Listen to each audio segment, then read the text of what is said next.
Interesting popular note, too, is Oliver Anthony was on Rogan yesterday. Indeed he was. I was listening to it. It was a strange interview.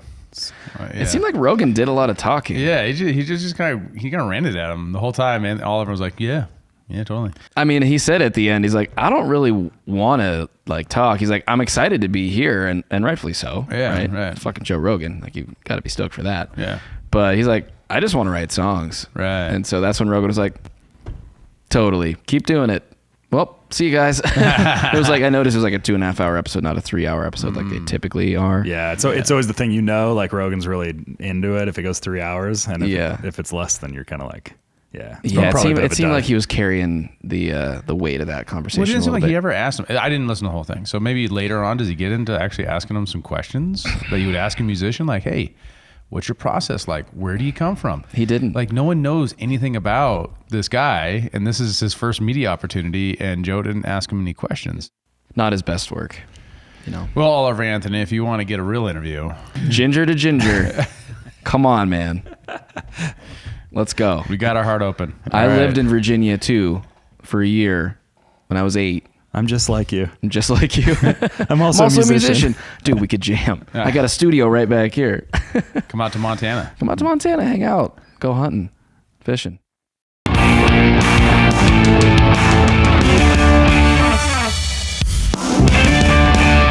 Hey everybody, welcome back to Human Reaction, your weekly source for independent commentary on news, politics, and culture, where it is always our mission to arm you with the best tools that you need to almost read the whole intro without looking at the notes. So close. The tools you need to cut through the media misdirection and resist the mono narrative. Today we've got a lot of very interesting topics to cover. Is COVID coming back? What does it mean for us? We're going to get into it. 1,600 scientists, including 2 Nobel Prize winners, have declared that the emergency surrounding climate change is a myth, and we will dig into that declaration and what it means for the climate change debate. Also, Jordan Peterson is going to be evidently getting reeducated by the Ontario Board of Psychologists, or whatever the governing body is that's telling him that what he's said on social media is mean. We'll dig into that. And Tucker Carlson and Viktor Orban expose American election interference in Hungary. Here to talk about all of these things and more is David Ramblin' Rand, the bald eagle of liberty. Wow. Flying high all the way from Chicago to join us for a very late night episode. Yeah, you're tuning into the late night episode, late night version of Human Reaction. So it should be extra spicy. We got our bourbon. Cheers, guys. Cheers. I want to appreciate you both for what was our most successful episode to date last week. It did much better than all the rest of our episodes, and thank you so much for watching it and for enjoying it. And if you like it, please do share with your friends. Cheers, everybody. Cheers. And it's not just much better; it's like 30 times better.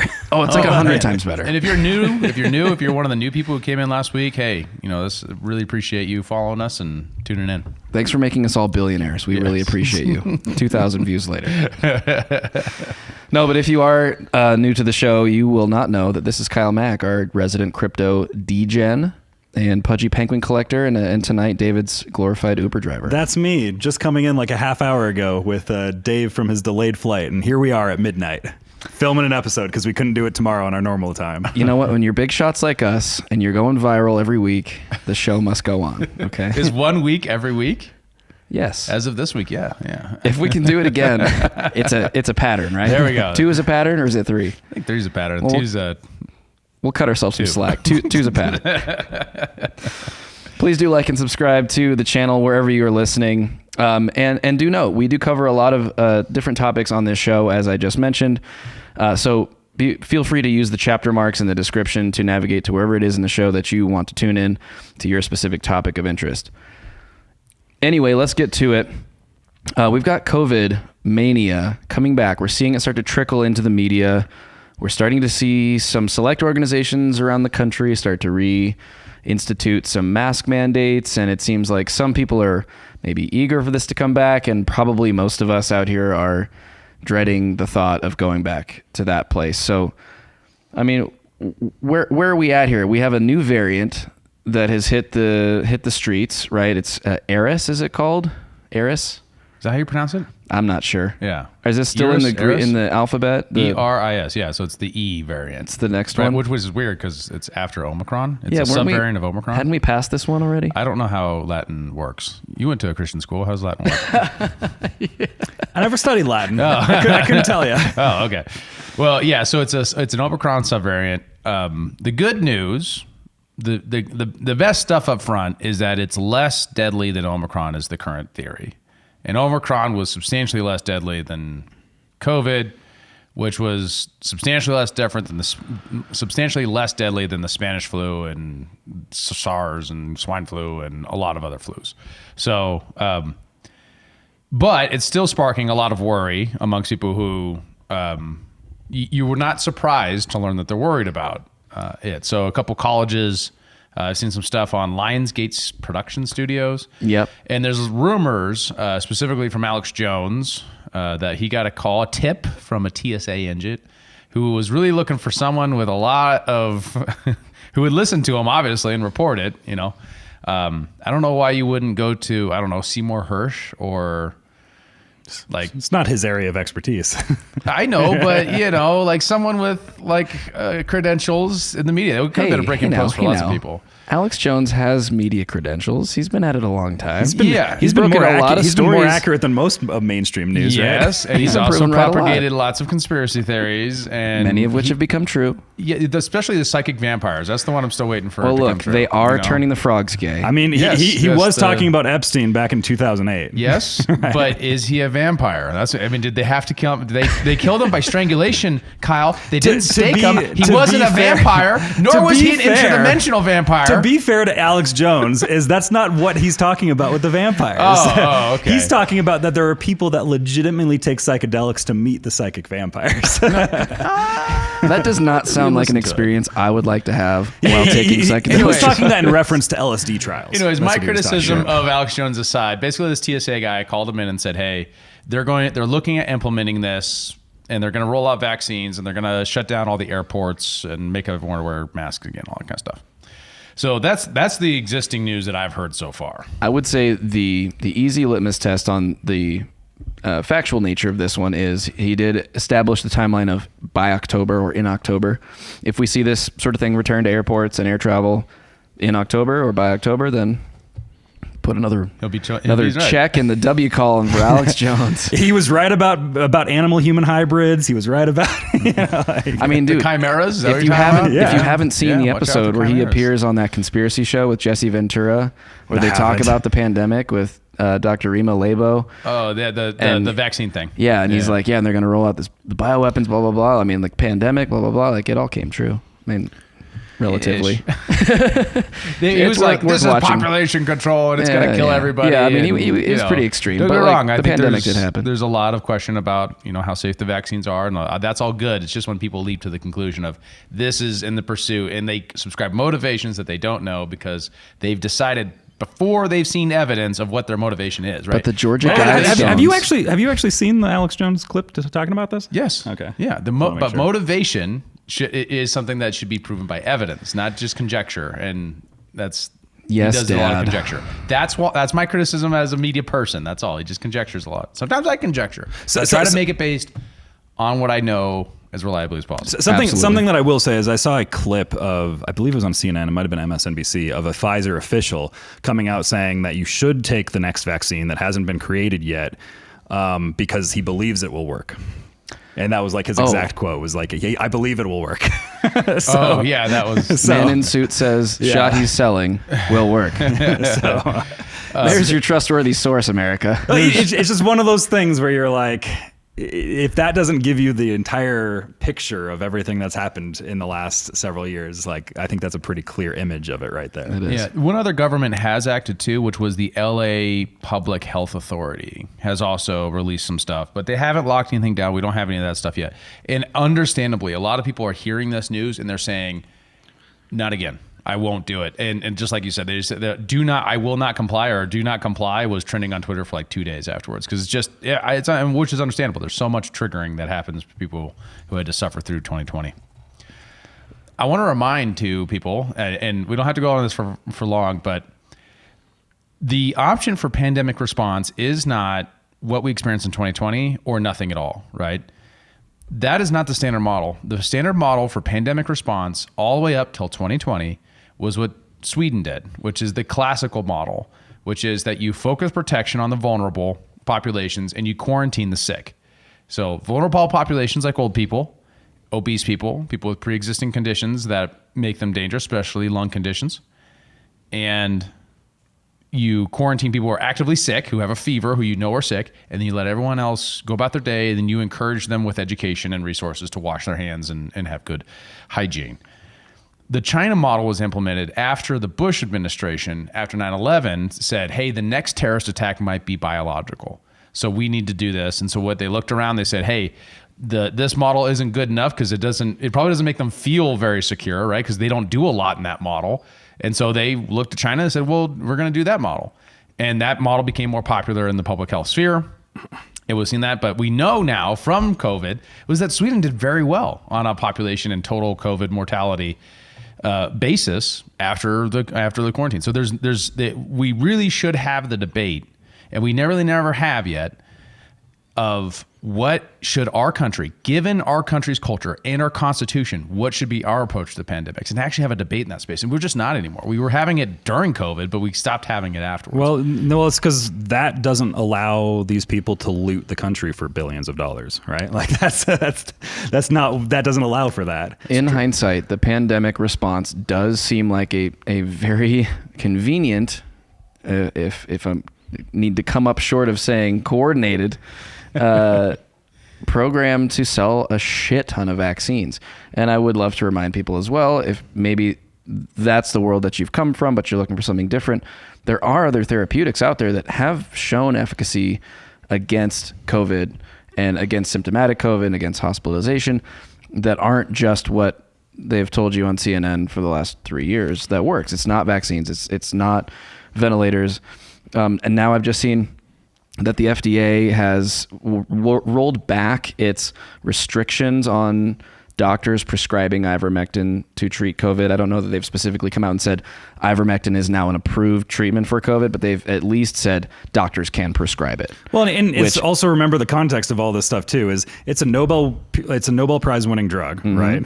So like 2 billion people have used it. Billions of doses prescribed. But what happened was when Joe Rogan used it along with a lot of other things, CNN painted his face green on TV and said that it's horse paste, and they ran it across the entire media saying that it's horse medications, horse dewormer, and it just all of a sudden it's became horse, like, yes, horses use it, but also people use it. Like a billion people have used it in the past, right? Right. It's very common in third world countries for a variety of uses.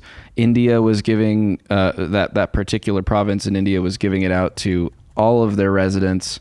It happened to have like the lowest incidence of COVID hospitalization and death in like the world, next to, some countries like Sweden who had a very different response than the rest of the country. But there are great resources out there. I would recommend people go to, I think it's flccc.org, Frontline Critical Care, something like that. There are tons of great resources out there. Great example of the Joe. Of the Rogan. Wish I could get like a...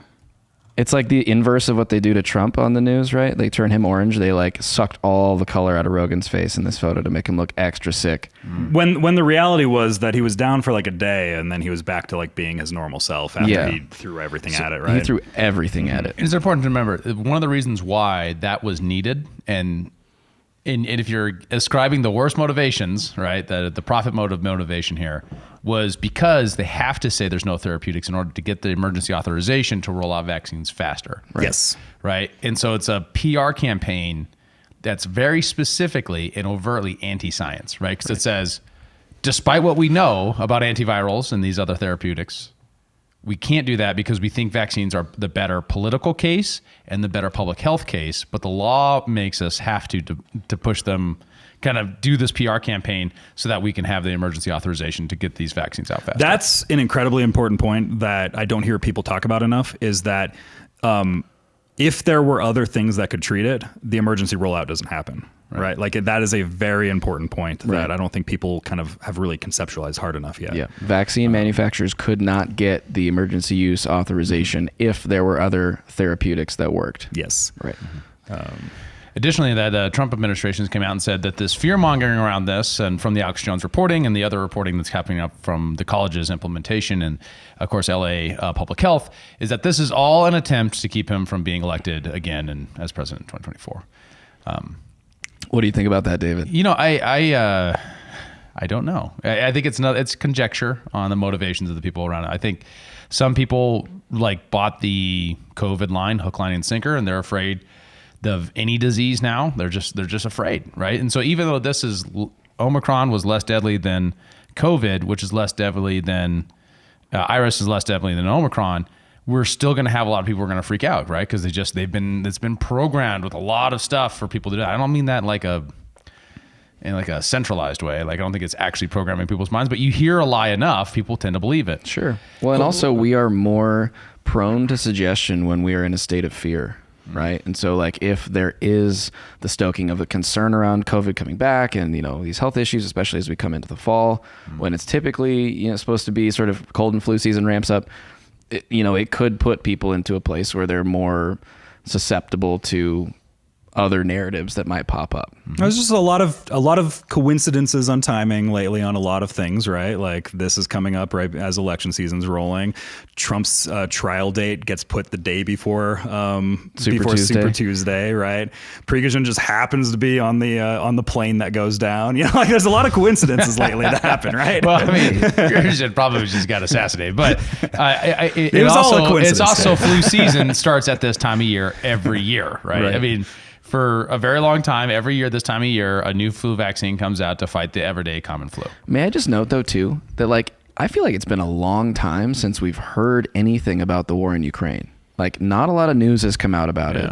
Other than the Tucker Carlson thing. Yeah. Well, right. Other than the reporting that he's been doing independently, but from the mainstream channels, I haven't heard of any big bombshell, anything. Like the spring offensive came and went without much fanfare. Well, it failed. And so they don't want to talk about it. Right. So they kind of just shoveled it under the rug. Is this COVID narrative coming back because they're like, well, crap, the thing that we had to occupy people's attention and keep them fixated or focused on a particular objective that we might have, or something to just keep them clicking on our links and watching our shows, is going away or is not effective for us. We need something new, and COVID's just there in the wings. Right. What do you think the general public sentiment will be on? So you're saying that attention has shifted, right? What do you think the general public sentiment will be on the COVID stuff? Like if they do try to reintroduce lockdowns here, is it just going to be that a handful of blue states end up locking down like California and New York, and they have tough measures, and then everybody else goes, and then we have to deal with it in airports again because that's federal with the TSA, which is Alex Jones's point that it was a TSA official that came to him, right? I mean, yeah, I think that would tick me off if we had to mask up in airports. Oh, yeah. But it's way better than getting kicked out of a restaurant for not having a mask. That happened to me. I just showed up without a mask and just got booted out one time, right? Oh yeah, I got kicked out of a bookstore here in Bozeman. I'll very unapologetically and kind of angrily asked to leave, and I was just like, all right, I will never come back here. But anyways, that was long after things had calmed down. Anyways, I think it'll be different per state, right? I mean, we obviously had laws passed in various states, like Montana had some measures passed to prevent certain things from being mandated, so there's that. But I just think culturally, probably red states will be a little more resistant to it, as they were when it was happening the first time. Florida being a prime example of that. Blue states will probably tend to adhere to those measures more, but I think in general, people are just not, we saw the effect of it. Whether or not you bought the numbers, we saw the effect of it. We know that we made it through it. I don't think as many people are going to be willing to go through that again, because in the beginning, we just didn't know. Now we know. We have a benchmark. And so what's interesting is we did know at the time. There was an epidemiologist called Knut, K-N-U-T. Knut, is that right? Knut? It might be Knut. Yeah, if it's a Swedish, it might be Knut. My boy K-Nut. Witkowski. I remember watching this guy, and he literally predicted what we're experiencing right now. He said it'd be really bad, it'd have a really big spike, and then it will trail out, and then every fall, a new variant would come out, and it would get steadily less and less deadly. That's what we're experiencing right now. This dude was right. And he recommended was not vaccinating and encouraging lots of spread in order to quickly get over it, to get herd immunity quickly. Not doing what we did, which was lockdowns and masks and all that kind of stuff.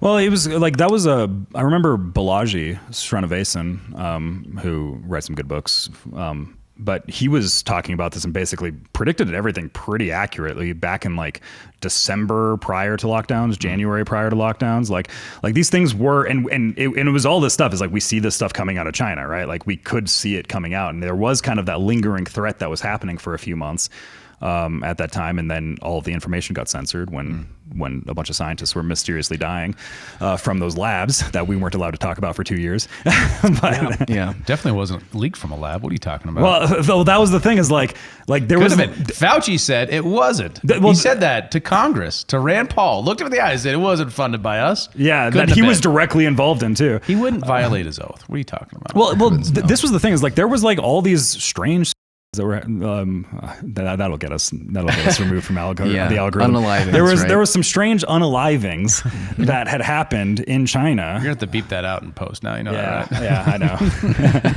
Just create work for yourself. I know, it's just work for me every time. So you're saying the scientists at the labs in China? Yeah, there was like a bunch that unalived themselves. Missing. Yeah. And, wow. Are no longer with us. Yeah, and Zero Hedge reported on it, and then they got banned from Twitter for months. Yeah, I remember that. Yeah, this was before lockdowns had happened. If you are a small business owner looking for exponential growth, you have to connect with Adam Thuen at Intellectual Patriots. He will revolutionize your business game and help you get to the next level. Adam can streamline your business practices and advertising strategies to improve your bottom line. His expertise in data engineering means he can build you the systems you need to collect and analyze market data.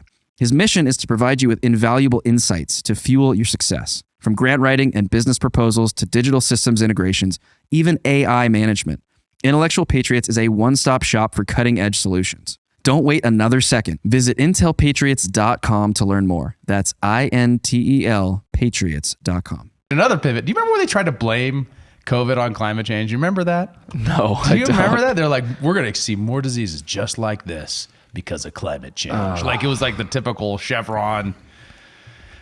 Climate change is the boogeyman that waits, that creeping under your bed at night. Right. You know, this is interesting though, because I think Anthony Fauci recently weighed in on some climate change stuff. He did. And it's like, what the hell are you? See that he video? did, It is didn't he? so crazy. Oh, I should Can we pull that. Can we pull that? Oh man, That was something else.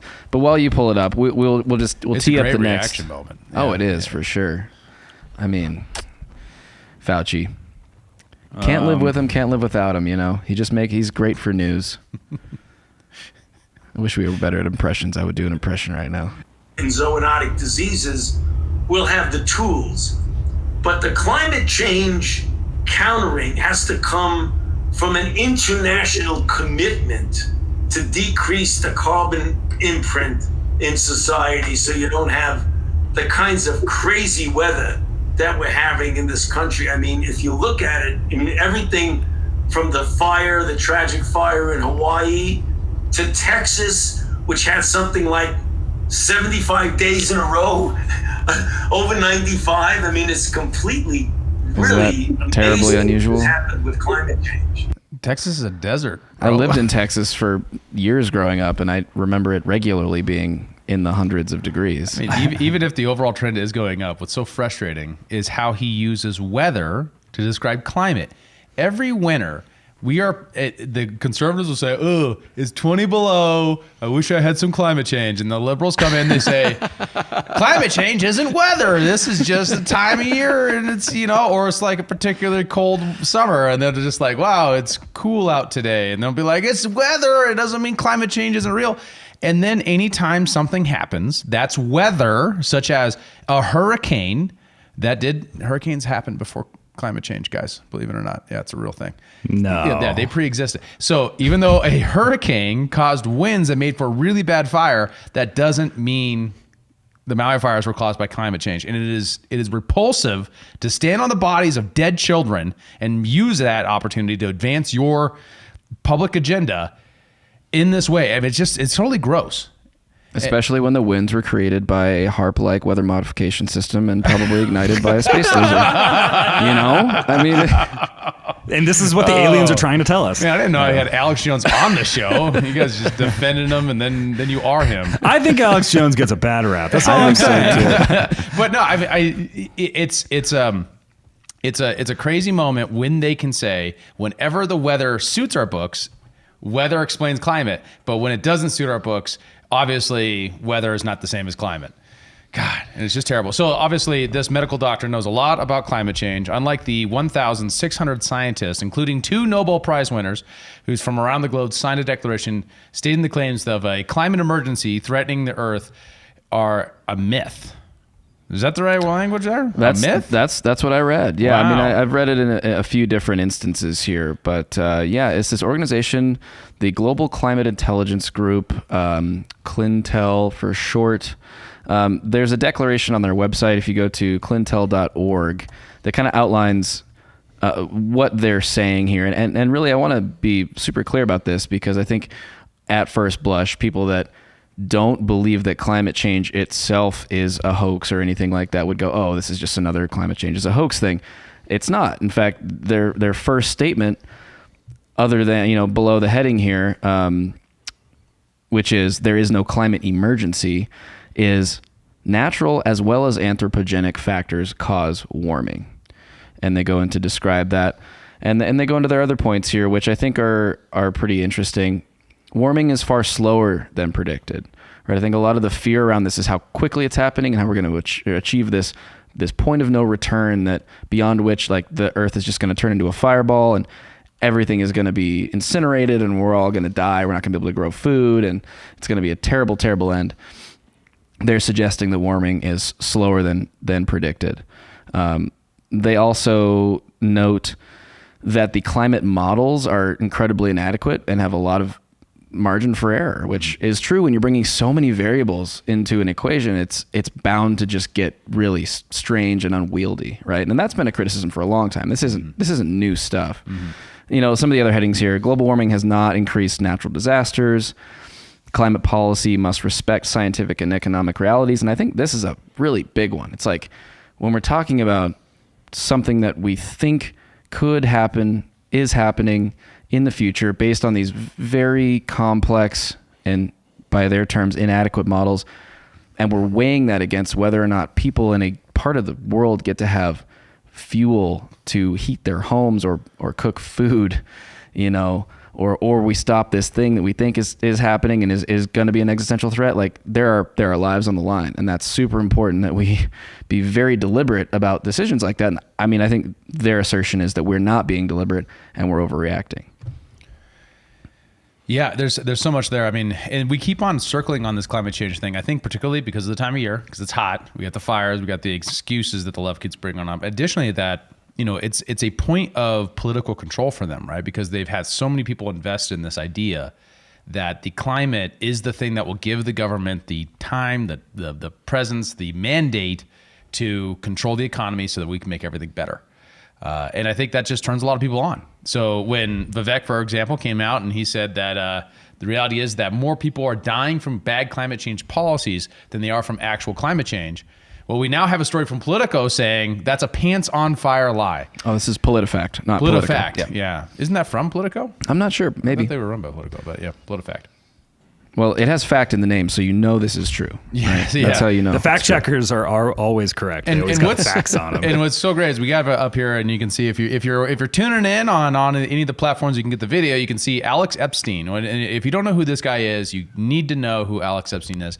He is awesome. He is the OG of doing the best argumentation for sound energy policy, which is that the best energy is the energy you can get reliably and affordably when you need it. So your baby's in the hospital, and when it's in the hospital, there's energy there to run the defibrillator to save your baby's life or to go into the incubator or whatever. When you need energy, it has to be on demand. It has to be something you can afford. Well, the problem of a lot of green energy politics is that it focuses the attention on unaffordable, unreliable energy. And for poor people, that's a very bad thing. So if your standard is human flourishing, fossil fuels are a moral good for that purpose. Other things are also good, like nuclear energy. And it doesn't mean that you can't do other energy products, especially if you want to put solar panels on your house or something like that, have at it. Just don't take people's money or make the electrical power grid expensive and unreliable in your pursuit of a dogmatic claim such as that global warming is going to destroy everything. Additionally to that, it enrages me when people say what Fauci did about the Maui fires, because we know now that the Maui fires in part they were such a big deal because they stopped taking care of the power lines, in part because they reduced the budget for caring for the power lines to put it into green energy projects. And I think they spent it on space lasers too. Pretty sure. Oh Black man, budgets. you're killing me, dog. Dude, I know. I'm Space sorry. lasers. All I'm good for at this hour is comic relief. If it's arson, it was a gas can and matches. By the way, we had that in Bozeman, and we still don't know. Yeah. We still haven't caught that Yeah, we guy. had that guy who showed up, was like Kirk Park Trailhead, right? Just like lit a fire, and fortunately someone was there to stop it. Right. So arson's real. It just probably doesn't come from lasers. Well, Well, I'm We know you can start fires with lasers. Yeah, well, yeah, but the question is there a space laser, Joe? Is there a space laser, and we have know- any evidence of it? Well, I don't know about that specifically, but we do know that directed energy weapons exist. Yeah, sure. That's real. Yeah, but is there one in space? I can neither And who confirm nor controls it? deny whether there's China's one been in putting up a space. bunch of satellites that are supposed to have some of this technology too. Does it have to come from space? It could come from a plane. I don't know. And also, why would you use if you have a why wouldn't you use if you're above some? Have you ever read The Moon is a Harsh Mistress? No. Yeah. So it's a great book. Explains a lot of kinds of. I think I've told you about think it you before. mentioned yeah. it, Robert Yeah. Heinlein is very good. Very Classic good. fantasy or It's science like fiction author. classic, it's like libertarian literature too. It's like Oh, straight yeah, up, you did like- mention it. Yeah. It explains how a free society would work, and it's basically about a penal colony on the moon that rebels from Earth. And how they do that is they use the gravity well as a weapon, right? Because the moon is a gravity well, or the Earth's gravity well, the moon circles around, right? As you drop things into it, of course, it accelerates, and then the mass becomes incredible, right? So even very relatively small things can have incredible impact. So if you're floating above in a geosynchronous orbit, or even if it's like that middle range orbit, things dropped could be really devastating if they're relatively light. So I don't know why you would use an energy weapon. Well, they have those, right? They're called rods from God, right? It's like a tungsten rod that they drop from low, or Earth orbit, and it has so much mass and hits so hard that it's like a nuclear weapon with no fallout. That's fairly real. I think you could. I'm worried about Google searching rods from God. It's late night human reaction. We're gonna watch some rods. Oh yeah, you're right. It's a kinetic bombardment weapon that aims to deliver projectiles from a high angle at a very high speed, Is it making them difficult to defend against. Is it theoretical or is it deployed? The weapon has been proposed by the U.S. military repeatedly for decades, but there is no evidence that any country has developed or deployed such a weapon. So anyways, Which on means climate they have change. it, they just haven't used it. Well, yeah, very true. I always generally operate that our military tech is like 4 decades ahead of where we see it. Oh, absolutely. Yeah. Well, So, I mean, it could be something that's we know that around, like right? most things, right? Like GPS, which now we all have on our phones and in our cars, first started as a military application. They only rolled it out to civilians once it sort of reached this critical mass where they knew that all the other adversarial nations had it, and so we could kind of safely release it into the wild, right? And I mean, that's sort of the idea is you want to. And I was listening to this was in some podcast. It might have been the one you sent to me, the Scott Horton podcast, about trying to be strategic about what you allow out so that you don't give it to your adversaries, Right. essentially. Right. But Something on the climate change is a hoax talk that Vivek is having here is I'm reminded of back in the day last year when so long ago when the whole FTX SBF thing happened, Sam Bankman-Fried, all that stuff, there was a leak. A journalist leaked her text messages with him, and he was talking about how all these, because like he was brought up as like this effective altruist. He's kind of the World Economic Forum guy. Like he's just like the next big thing. He's like this young 29-year-old, blah blah blah, all this stuff, right? And he's kind of been brought into the circulating elite. And he, in this text message thread that was leaked by a journalist, was he said that all of these things about climate and all this stuff, they're just these shibboleths that we woke Westerners play just to like get cheap virtue points. And he said this in the wake, it was like the week after all this stuff went down, when everything was still like, what's going on? Oh, nobody knows. And shibboleths is a fancy word that just means magic words. They're just magic words that we all say, right? And that's what it comes down to with all this stuff. Like this is why Fauci can come on here and talk about something that he has no expertise in, because he just says the magic words and he's on the right tribe, right? Mm-hmm. Or Bill Nye the Science Guy, he's the climate guy, right? And he's a mechanical engineer, right? Like all this stuff. These are all just the things that we woke Westerners play. Like it's just the game that we do so that we're all on the same tribe and we can all kind of move things together in one big blob towards some sort of goal that we kind of all have collectively. Or at least that subgroup does, right? So that's why everyone freaks out when Vivek says climate change agenda. Climate change is a hoax, but the climate change agenda is a hoax. And that's why people who have embraced that shibboleth or that magic word freak out, because and it's the Mark Andreessen hypothesis, right? People form, and we've talked about it a little bit here, people form cults, if that's too harsh of a word. They form groups of people who believe similar things. Or cults. Right? The root word of culture is Cult. Yeah. So our culture, or our culture on the right or the left, or libertarian culture or music culture or whatever, all these things are systems of belief that people generate and then they form groups around. We're in the midst of always doing that. And so once you have that lens, that, you know, that word cult kind of anchors it into that place where, like, some of these things are not going to be based upon good faith. They're going to be based upon the interest of the group or the idea. Another one is that the ideas, people don't necessarily have ideas. Ideas have people, right? Yeah, Carl Jung. People subscribe to these ideas and then they get possessed by them. And those ideas themselves react when they're under threat, right? So if you hear this guy say climate change agenda is a hoax, a lot of people are just going to lose the word agenda. And they're just going to hear climate change is a hoax, especially if it's a magic word. That's really interesting, because it gives a bit more weight to the idea that you are not your ideas, right? Like when you can separate yourself from that place of identifying with that which you believe, you allow yourself a bit of buffer from just jumping on and reacting to something that attacks a given idea that you might hold, right? And so there's a lot of strength that comes with that. You know, you can provide yourself more time to be a little bit more objective or investigate things a little bit further. And I think ultimately it ends up benefiting you more versus in the inverse, where you are attached to your idea. Really, you're just there defending the idea, whether or not it's to your own benefit or not, right? And I think in a lot of cases, the climate change agenda that a lot of people are bought into spiritually, emotionally, religiously, is not to their benefit. Objectively. Well, and it was either Lenin or Stalin that said this. It was some Soviet dictator that he talked about the concept of useful idiots. And this is really what this, like, I will often say on here that I think the whole ESG agenda is very much perpetrated by very powerful people that are trying to harness cult-like energies into certain directions.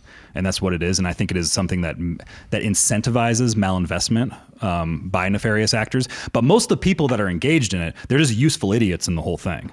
They're just part of the cults. They're creatures of the cult, and they're just moving in the moral framework that they're kind of absorbed into. And they're NPCs in it, right?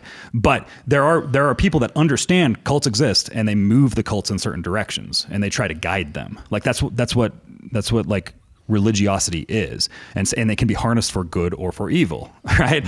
Like, because at the end of the day, most of these people, they're just accepting things on blind faith. Like that's all religion is, and it's whether it's a god or it's some sort of high ideal that you're having, and some of it might be like a true religion or it might be a false religion, right? It's all this idea of like people grab onto idols and they continue to move forward with those idols, and a lot of people will try to manipulate them in a direction. This episode is brought to you by our friends at Zesty Beverages. They're on a mission to unf*** the standard American diet by crafting drinks with fewer calories and more nutrients from real food. Their lineup of delicious offerings now includes Electric Peak Yerba Mate, postbiotic sodas, keto-friendly, ready-to-drink margaritas, and hard teas. Wondering what a postbiotic soda is? Well, head on over to zestybev.com to learn more and find a retailer near you. Once again, check them out online at zestybev.com. That's zestybev.com. Speaking of my favorite cult leader, Jordan Peterson is currently having to go to Reeducation camp in Canada. Which sounds pretty culty in and of itself. As our local Canadian, as our Canada expert, What's going on with Canuck country here? What's going on? So Jordan Peterson has been subjected to reeducation, specifically in social media training. Jordan Peterson has to be trained on social media. How many followers does Jordan Peterson have? Collectively across all his accounts? like I want to compare the country million. of Canada versus Jordan Peterson just himself. And just see who's better at social media based upon X followers. Oh my God. I wish we could ask ChatGPT that. I will ask ChatGPT. I don't know that it would know the answer. Keep talking, Kyle. But yeah, so he has been, because he said mean words on the internet, allegedly, like it's all subjective, right? And they used certain tweets of his. Some was like that he misgendered people, and he said this or that, and he had this political opinion. And one of the pieces of evidence was his entire transcript of one of his interviews with Joe Rogan. So it was just like a 3-hour conversation, and they're just like, "Yep, that's it." And it was a lot of people that said they were clients of his that actually weren't. And so the Canadian... It was the Ontario College of Psychologists, yes, I believe. Yeah. It's like you either have to go through this training to be better, or you get your license revoked. And I know Dave has opinions that he should go on a hunger strike for this. Well, I know. But my opinion is... He said I think this was actually C16, so maybe I'm remembering it wrong, but I thought it might have had to do with this. He did say that about, no, this is a separate thing. Yeah, I know. I can't remember if he said this about C16 or if he said that about this. He did say this about C16. When this got announced. He did say this. Which he said, if they tell me to go, I won't go. They'll have to arrest me. And then when I go to jail, I will go on a hunger strike because I will not comply. And I was like, well, now's your time to prove that you're going to do this, bro. I mean, come on. Well, I think it's better. Well, so there's a few things that we can dig into. Then he could do like letters from Alabama prison sort of thing. Like he could be like writing from the inside. He can literally be Solzhenitsyn. Yeah. Oh my God. He would fulfill his life's destiny if he became Alexander Solzhenitsyn. To jail for tweeting. I mean, or going on a podcast. It's so parallel. It's kind of eerie, actually.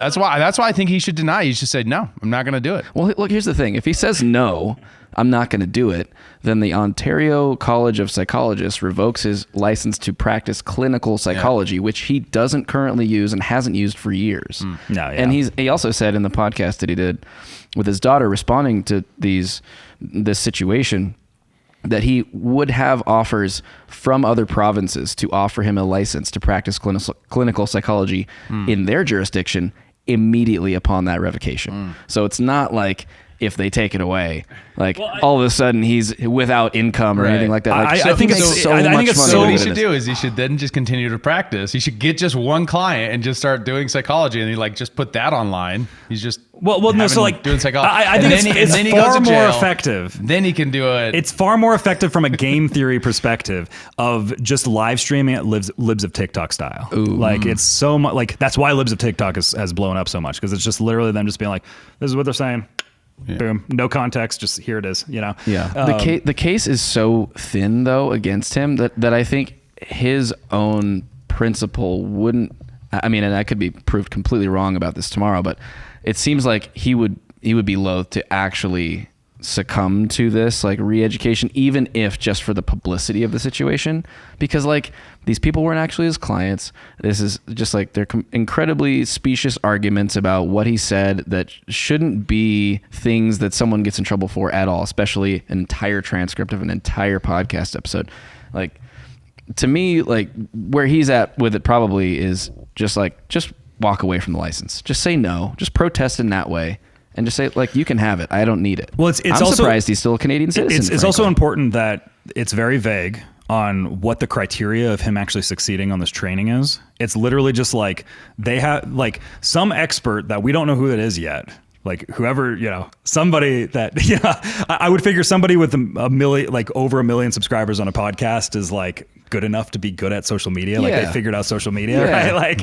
But it's just they have to have some expert that they still have to hire and they haven't gotten yet. It has to tell that is okay, he's good to go out into the world now. Right. But of course, this isn't so even. This could last years, right? But could you imagine doing the Zoom call with Jordan Peterson? It's your first day on the job, and you're like, I have to go teach Jordan Peterson how how to use social media. This is, you guys, this is ridiculous. It's gonna be hilarious. This isn't about how to tweet. He gets that very well, right? This isn't about how to do it. It's about what to tweet. Every tweet's a haiku poem. I don't know if you'd noticed that. Well, I but have. He's doing a lot adopted of, this very strange style lately.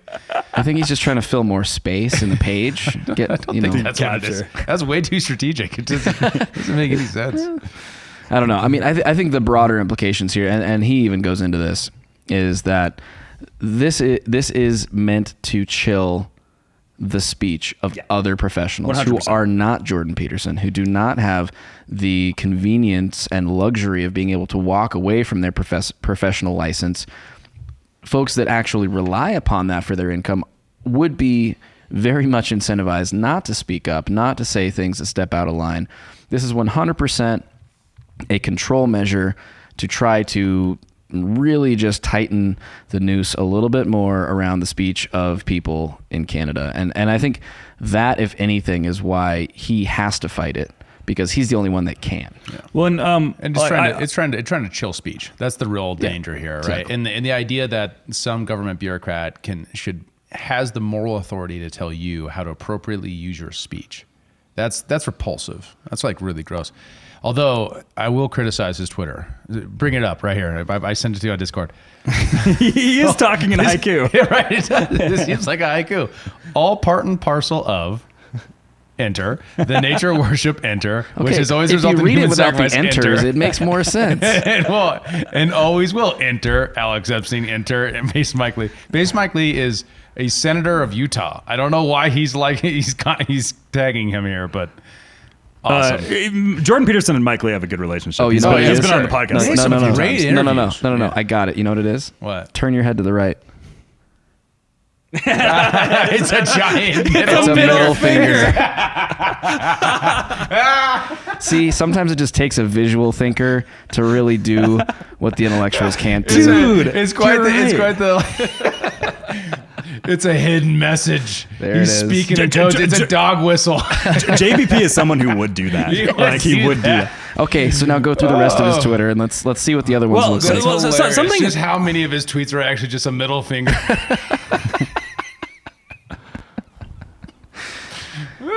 Oh yeah. Well, that's that one. Okay. No. Well, at least we decoded that one. We'll work on the rest in future episodes. No, but something. I to be clear here, I criticize him like I would my dad tweeting, or I have tremendous admiration for the guy. Just sometimes it makes me laugh. No question, he is a boomer through and through. Something I will say, and I've said this for years now, is that I've believed that Jordan Peterson is kind of the Socrates of our time. And because I'm seeing exactly the Socrates history of what exactly happened to Socrates in Athens is like exactly what's happened to Jordan Peterson. In like literally the parallels are like uncanny right here. Is one of the big things with Jordan Peterson right here is like, he went through this whole debacle of like the entire media and the entire apparatus of the media was saying that he was corrupting the youth, right? Like he's a sophist corrupting the youth, which is exactly what they said about Socrates. And that then they had to put Socrates through like a re-education and a trial before he ended up ultimately taking the hemlock, which everybody cheered for him. And one of the things that was going on in the background of that is like if you've read any of like the old Greek plays, is that there was legit propaganda where they would put him in they would put Socrates in as the supervillain in all of their stuff. And it's the same thing that Marvel did. Marvel took Jordan Peterson, or they took the Red Skull, one of their big villains, and they had him literally like reading Jordan Peterson's book 12 Rules for Life, and he's like educating young men to clean their room on YouTube. Yeah, like they put it up. Yeah. So like, but that's exactly what the playwrights in Greece did too, is that they labeled an entire school of thought, sophist, an entire school of thought, bad because it's corrupting the minds of the youth. And really, sophist is this term that gets thrown around after like 2,500 years of propaganda, that it's this negative term. All the term meant is that you try to, it's about excellence. It's about trying to strive for excellence and arete and strive with virtue. Like that's what sophistry as a school of thought was. And it's become this thing is like, you're a bad faith actor, right? Like that's 2,500 years of propaganda at work right there. Right? There's actually in philosophy, when you get a philosophy major, you find out that one of the reasons why sophists were so hated too was because Aristotle had a major beef with them. And so a lot of his writings is responding to sophists. So Yeah. and claiming of sophistry. You want to know who's correcting the youth? Squaring the circle here between the two stories. Have you guys heard of this new climate anxiety problem? It's been around for a while. I know, but it's like new studies are coming out. In fact, Ryan Long has an awesome climate anxiety therapist video that's really hilarious. Oh, geez. But yeah, a study found that 3/4 of young people felt that, quote, the future is frightening, end quote. And about half experienced climate anxiety to a degree that it affected their daily lives. And about 1/4 indicated fear about having children due to the climate crisis. Well, I cited this very thing as the reason I don't want to have kids. Only, I used my fear of my tax bill as opposed to climate change, right? Hey, you get that tax write-off, buddy. Anxiety It's can awesome. come from a lot of places, people. But hey, there's some things you can control and some things you can't. Climate, no, but your taxes, yeah, you could probably control that. A lot of people have reported that they have so much anxiety about climate change that they have to see a therapist for eco-anxiety, and those therapists have been printing money. Which is why we started The World is Ending Eco-Anxiety Therapy Group. The only therapy group that'll tell you you're 100% correct in thinking the world's gonna end when you think it is. You are valid and you are justified. You can expect a lot more of that for $200 an hour. You are not overreacting. You know other therapists don't even believe the world's gonna end? You're a goner. Okay, so a few other climate doomsday theorists have been wrong in the past. Greta, Al Gore, Life magazine when they said we'd be wearing gas masks by 1985. Your end of times date is correct. Now give us your money. The money's gonna be burning any day now, so give us your money and then you don't have to burn it. And for a limited time, we have double eco-anxiety super sessions. Double the money and double the due. You're gonna be living in the sea in a day and a half, so cram in those sessions. Put it on your dad's credit card. By the time he finds out, he'll be dead. We all will. If anything, you don't have enough anxiety, that'll be $100. Stop showering, quit your job, steal, give us your money. As always, Ryan Long crushes it. Just right on point. But who's corrupting the youth? The education establishment that has given half of young people the age 18 to 25 having daily life-affecting anxiety over climate change. Or Jordan Peterson, who said, hey, clean your room and go out and shoot for your highest ideal to make the world a better place. Go carry the burden that makes you better and makes the world better. Yeah. Who's corrupting the youth here? Mm-hmm. That so much so that they need re-education by the state. Mm-hmm. Well, and it was even cited in the Held versus Montana case, right? Climate anxiety was the very premise of that entire case. Right, right. And so not only is that a personal issue that someone is battling because of this, but it's also now starting to spill out into the broader society to affect the rest of us because it's now affecting Montana's energy policy because of what we can and cannot develop in terms of energy resources because of what's affecting the climate, which is affecting some young people's mental health. Absolutely. And this is why I say beware the magic words and don't let the wizards cast the spells on you, because it's exactly this. Is like you don't want to get wrapped up as an NPC inside of a cult. And that's all this stuff is right here, is everybody's just kind of going in with whatever the thing because it makes them feel a certain way, and they have to and it's actually poisoning the youth in the sense of like you have just this dreaded anxiety that just like spilled across an entire generation right here and like these people are like, I remember I was on a podcast and this girl like started yelling at me at some time. I should try to find it. Post that clip. Yes. Started like yelling at me for like not being concerned about the future. And it was like this whole thing of, and it all wrapped everyone was like, all these people are ruining the climate and all these people, and you got to vote and you got to do all that. And it's just like, Jesus Christ, lady. Like, she's my age. It's like, Jesus Christ, lady. Young lady. young lady. You should have just turned around and been like, well, if our monetary policy wasn't so short-sighted based on consumption and not savings, then, we would be more concerned about the future and not, you should just turn that on her. But well, it's just this thing of just like it's missed opportunity several years later. It's just this if you're thing. listening, that's what he should have said. That's what he should have Clean said. your room.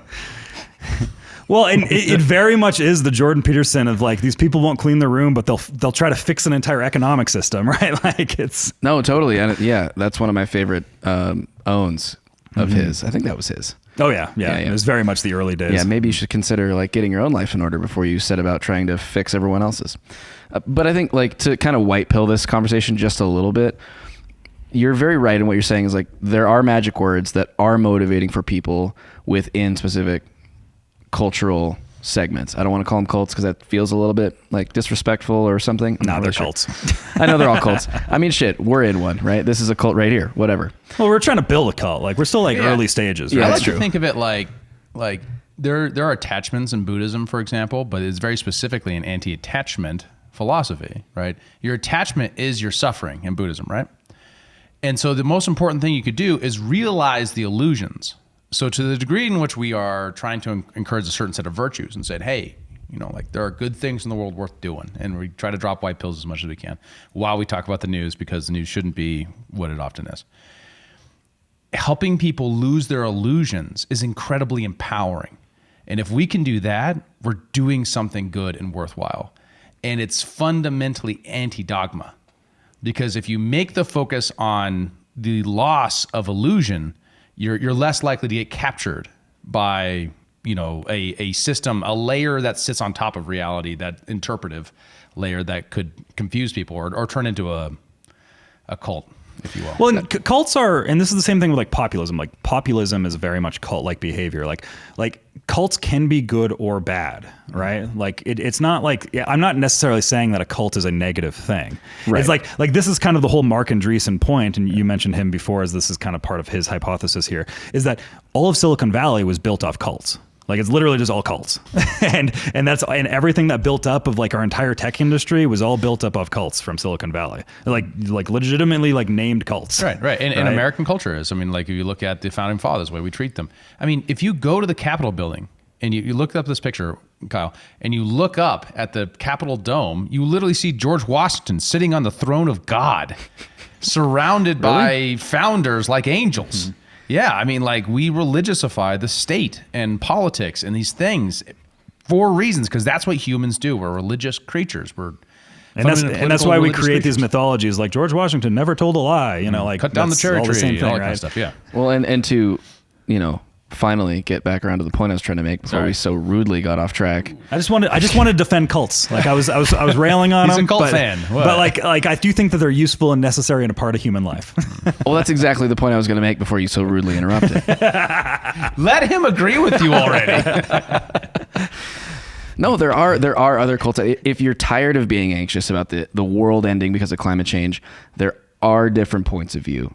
There are different interpretations of the world and interpretations of the sets of facts that are out there, and people that agree with those. That if you decide, hey, I'm tired of living this way and I want to change my life for the better, be happier, be productive, be, you know, a strong member of my community, and still be focused on trying to do the right thing for the world, but do it in a way that causes you less emotional pain, there are other people out there who will be your new community. This isn't the only one. Speaking of world-ending events, Tucker Carlson talked to the president of Hungary, which obviously means that the world is about to end, because Viktor Orban is a very hated figure on the American left. And so, of course, when he did this last time at Fox News, they filled up the internet with all kinds of Tucker Carlson talks to a Nazi. I didn't know the background for Viktor Orban, so I was looking around a little bit and saw some of the stuff. And the rhetoric here was just so crazy. Like, it was so out of place, right? I mean, the guy, he's called a puppet of Putin, all this stuff. Hungary's a NATO country. Yeah. Right? Like, America has a lot of influence in Hungary and has for a very long time. Hungary used to be dominated by the Russians, right? They were a satellite state of the USSR. They don't have a lot of reason to elect somebody, you know, who's pro-Russian, right?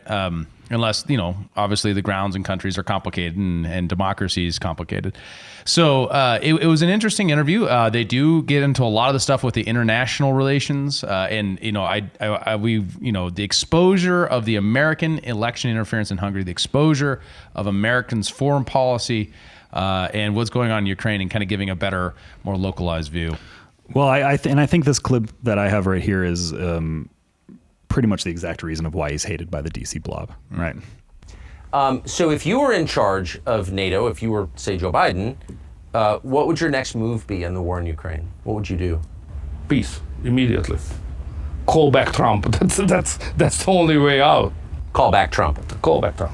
Because, you know, you can criticize him for many reasons. I understand all the discussion, but, you know, the best foreign policy of the recent several decades belonged to him. He did not initiate any new war. Yes. He treated nicely the North Koreans and Russia, even the Chinese. He delivered a policy which was the best one for Middle East, Abraham Accords. Yes. So that was a very good foreign policy. He's criticized that he's not educated enough to understand the world. But this is not the case. Facts counts, and his foreign policy was the best one for the world in the last several decades I have seen. And if he would have been the president at the moment of the Russian invasion started, no, it would be not possible to do that by the Russians. So Trump is the man who can save the Western world and probably the human beings in the globe as well. That's my personal conviction. It's a heck of a claim right there, man. Trump can save the world. God Emperor Trump here for it. He's not the hero that we needed, but he's the hero we deserve.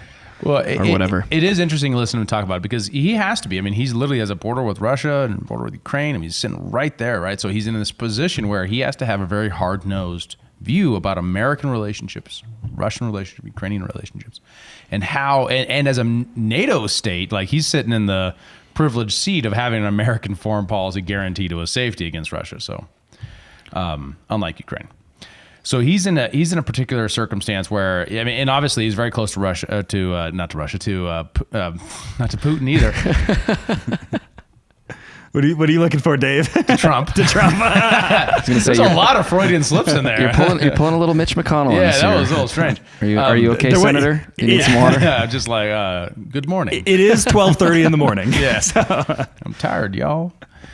By the way, I had an epiphany, and this is totally off topic, but the Great Reset is what's going on inside of Mitch McConnell's brain every time this thing happens. It's got savage. Boom. Boom. So that one occurred to me earlier. Sorry, I had to. Something you said earlier is that Ukraine stories have gone away.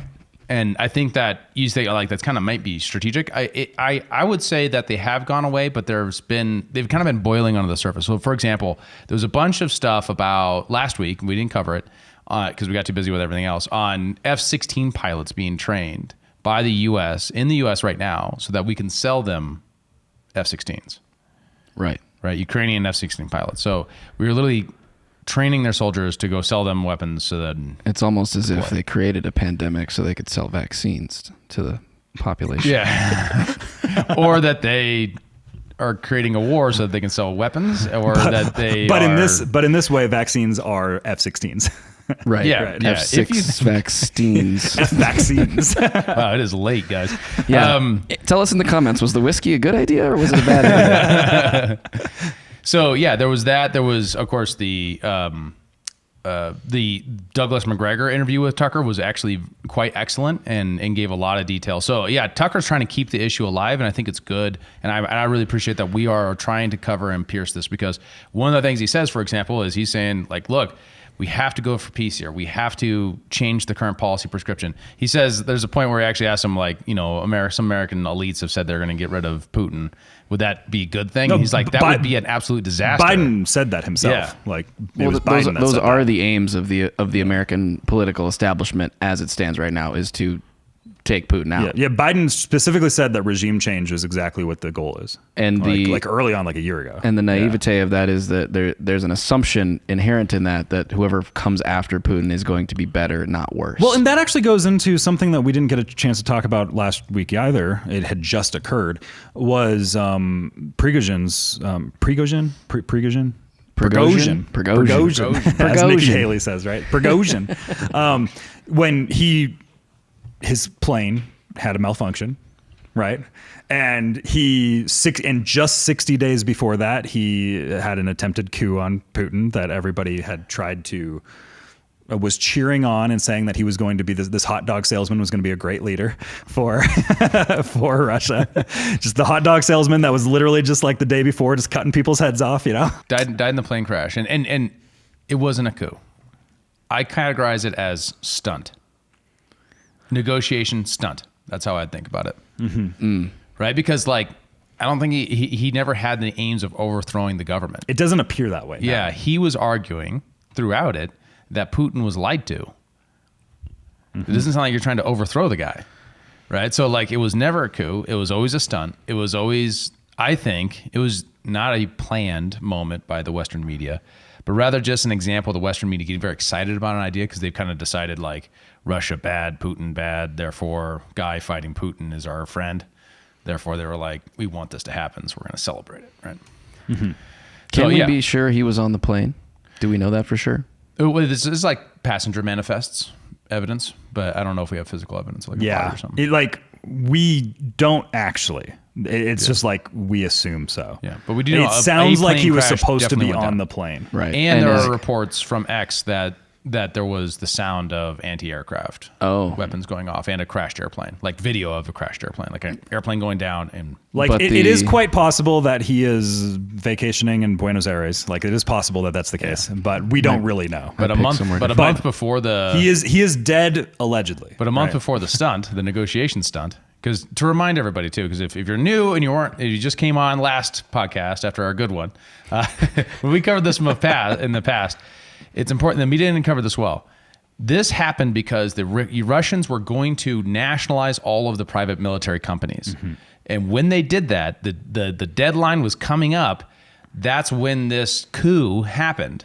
Is because this guy didn't want to be folded into the architecture, into the reporting structure of the Russian military directly. He wanted the independence of being a private military contractor. So him and other PMCs staged this stunt to try to negotiate better terms for themselves to get out. So they didn't have to continue serving, or they didn't have to be folded into the architecture. And about 20 days before he did this, though, Putin was asked, "What is the one thing you can't forgive someone for?" He said betrayal.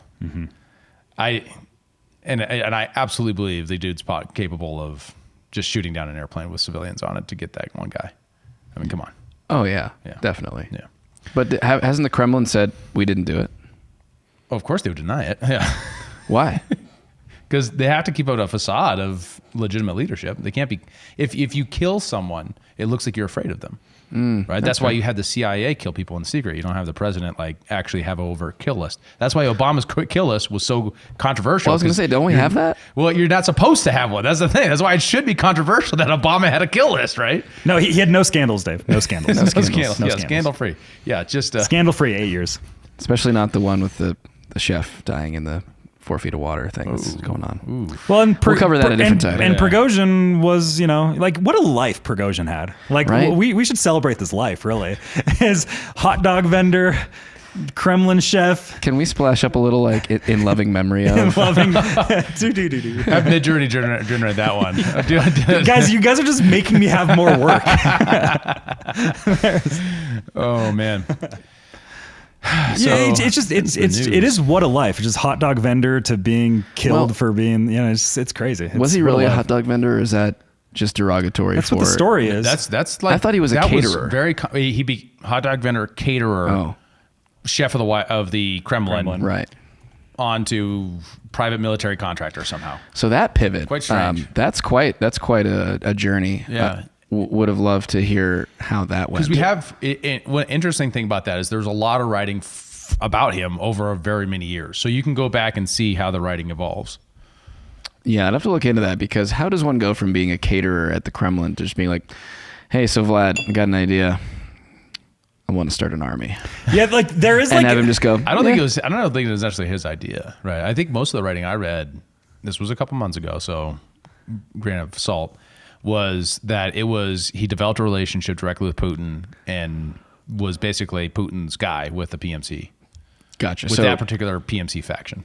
Interesting. There's a middle bit of the story that I feel like I'm missing, where it's there is still a very big leap that exists there of being Putin's chef to leading an army of prisoners.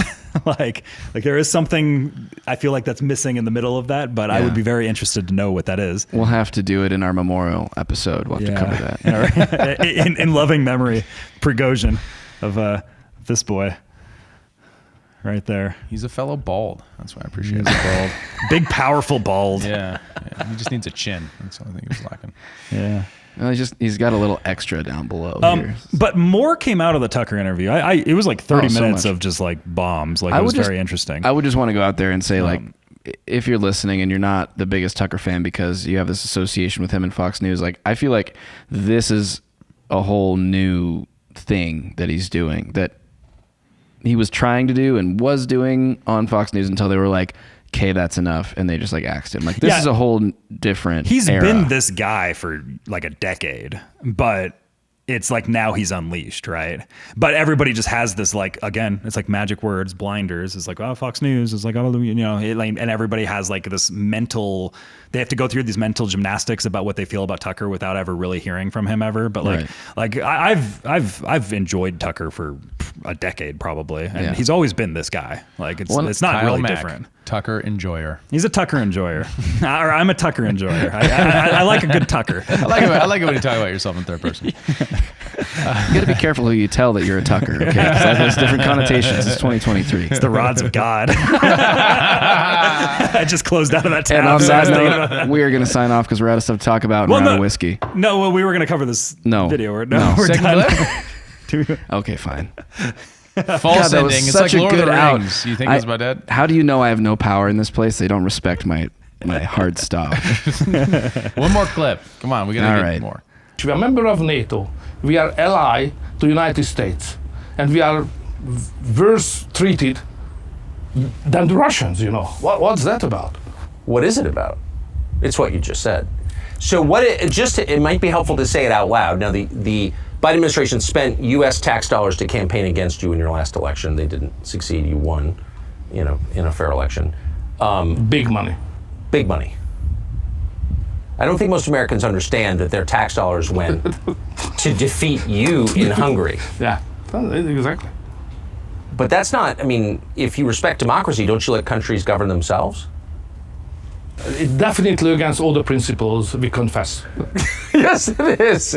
Are you worried about American control over Hungarian debt? Debt? Debt, yeah, debt. Are you worried that the Biden administration could potentially hurt Hungary economically? No. 10 years ago, probably that could have been the case, but today we are strong enough. No. It's not easy. It's far easier to cooperate with the United States government.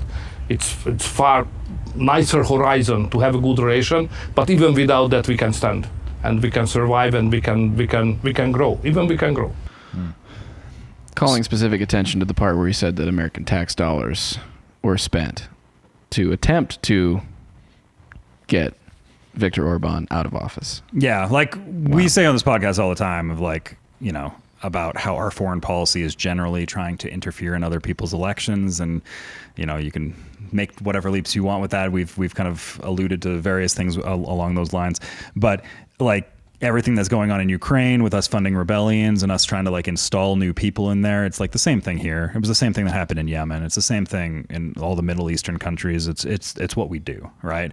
And most people don't realize that this is essentially what their tax dollars are going towards. I object to the we part of that statement, but I know what you mean. We don't do this. Yeah. But yeah, this out of control our tax dollars do regime that has control of our resources. Yes. Yeah. America does it. We, the colloquially, I can never say that word, colloquially. Nicely done. Colloquial.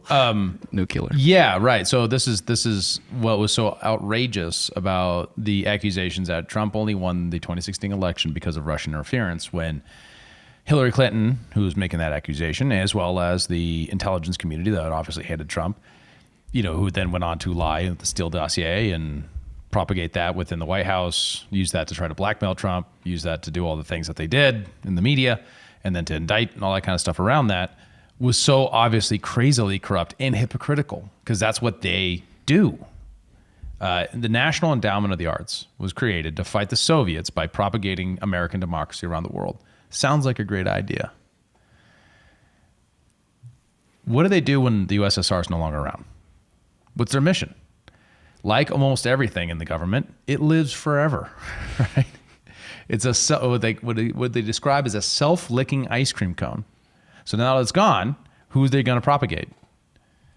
Now that they don't have the USSR around, well, now they're going to be used for global U.S. hegemony to ensure that. And the current people in power don't like this cat, so they decided to deuse, and they accuse this, and I haven't seen the material evidence or any like follow-up reporting yet. It's a pretty new interview. But it's a not surprising, but very important thing for the average person to understand. Everyone's always surprised by foreign policy developments, in part because we don't see what goes on with this sort of thing behind the scenes all the time. So then when the next foreign policy disaster happens, we're like, why do they hate us? Well, maybe because we're overthrowing their governments. They hate us because we're free, Dave. Maybe because we're free. That's right. Maybe because your tax dollars are being spent in their elections. Imagine how many people are upset at Russia to this day and want to fight the Russian-Ukrainian war that is bringing us to the brink of nuclear exchange because they believe that Trump only became president in 2016 because of Russian interference. How would you feel if you're a person in Hungary? Who is directly adjacent to this conflict and would be immediately impacted if this were to happen. Yeah. I mean, could be immediately impacted tomorrow. We don't know. Right. There was a big thing in here too of one of the vibes I ended up getting from Orban here was is that Americans think too much with like an American lens of everything that's going on right here. It's just like, understand like we're literally here on the border. Like that's a very important thing is like it's very easy over in DC to look at everything that's going on here and like assume what's going on, but like we here as like people in Ukraine, people in Hungary, people in Romania, people in this region, like we have a deep historical context here that the average American can't even come close to understanding what's going on here. That highlights a really important mental model for thinking about politics in general, but especially foreign policy. And that is the pretense of knowledge problem, classically made by Hayek, about why socialism, you can't plan a socialist economy. You need prices because prices are a signaling mechanism of the localized knowledge that people on the ground have, that he has because he's in Hungary, that someone in DC doesn't have because they're not there. The localized distributed knowledge that is embedded in prices does a better job of allocating resources. The same argument applies to foreign policy in this sense. No matter how much you study a country, you don't know everything you need to know in order to centrally plan their security. That's why a liberal world order, I mean that in the classical sense, the classical liberal world order advocated for maximized trade so that countries are interdependent on each other and so they don't go to war with one another because they need each other in order to be prosperous and wealthy. That focus on lowering trade barriers and lowering anxiety and saying we can all cooperate to make the world more peaceful and prosperous rather than trying to conquer one another in like this zero-sum game, that dream, that idea hinged on this idea that the people on the ground are the ones who are best prepared to be able to plan their security. That's why they were anti-imperialist. That's why all the best people in that era were all opposed to British getting involved in Afghanistan and all over the world back in the classical liberal area. And the same in America. A lot of the American liberals were at that time and I'm talking about here just to put it on the calendar between 1776 and about 1910. Liberal meant that, right? Free market, laissez-faire. Those same people all opposed empire for the same reason, right? It shut down trade, made people more poor. You spent money on boondoggle projects and blew things up overseas with your tax dollars. Didn't make anything safer, and it didn't make you wealthier because mercantilism doesn't work. It failed miserably. Look at Spain. And yet we just a couple episodes, we reveal that we have a mercantilist policy on oil with Iran where we're pirating their ships, right? That's mercantilism. We're Pirate Biden. Usually using taxpayer dollars to steal resources from other countries. So anyways, that's realism is that idea. Restraint is that idea expanded. Realism is the idea that countries, have to pursue their own security interests. Restraint is that Americans' foreign, interest needs to be bound because we can't know everything we need to know in order to centrally plan the security of the world. That's why we can't be a world empire. We need to be a country amongst many, not the country that tells everybody what to do all the time and tries to centrally plan everything. Hear, hear. Any final thoughts before we sign off, Kyle? No, I mean, the big thing is I highly recommend the interview, 30 minutes. And it largely just comes down to he wants peace, Biden doesn't want peace. And that's kind of the essence of the interview, right? And it's one of the reasons why he liked Trump's foreign policy and why he had a good relationship with America during the Trump administration. And he no longer, he actually said his current relationship is absurd. So did he? Yeah, that was I don't remember that. Yeah, it is strange that the fact he highlighted, and it's just right at the beginning of the clip we played, which is that the double taxation applies in Hungary, but not Russia. Yeah, and it was put there under the Biden administration. Yeah. Like it was So a what thing. that means is if you earn your income in Hungary, you had to pay Hungarian taxes and American taxes. So if you're an American citizen earning your income in Hungary. Dual citizen or whatever. And that goes back to an old Clinton law during the 90s. It was a way of getting people to stop leaving the country, and they basically controlled which countries can be. I've looked into this on the passport front. Why is that? Comes from the Clinton stuff. So he can import himself a Clinton wife, laws. of course. Come on. No, it's the opposite. If you were trying to flee for tax haven purposes, some countries you're able to go and not get taxed, or no, you're always getting taxed by America, basically, no matter where you live. As an American citizen, you're technically supposed to do that. But some countries you're getting double taxed. He's got himself on the international husband market, is what's going on. He's shopping, looking to be he's a shopping middle himself out husband. there. No, some places are more friendly of crypto. That's just all it comes down to. That's what it is. Right? He's married to them games. It's like some places I could live for 0%, and other places like America I'd have to live for 35%. Like it's a different thing, right? It is a different thing. Very true. Well, Late night edition wrapped. we did it. Boom. Thanks so much for listening. We hope you enjoyed our antics. Definitely do let us know in the comments. Was this better or worse than the last episode? We look forward to hearing from you. Again, if you're new, we appreciate listening. Please do like, subscribe, share with your friends, and we will see you in the next one. Help us fight internet censorship by liking, commenting, subscribing, following, and sharing the show with your friends. To find us around the internet, visit linktree.com/humanreactionpod. And remember, well, they have those, right? They're called rods from God, right? It's like a tungsten rod that they drop from low, or Earth orbit, and it has so much mass and hits so hard that it's like a nuclear weapon with no fallout. That's fairly real. I think you could. I'm worried about Google searching rods from God. It's late night human reaction.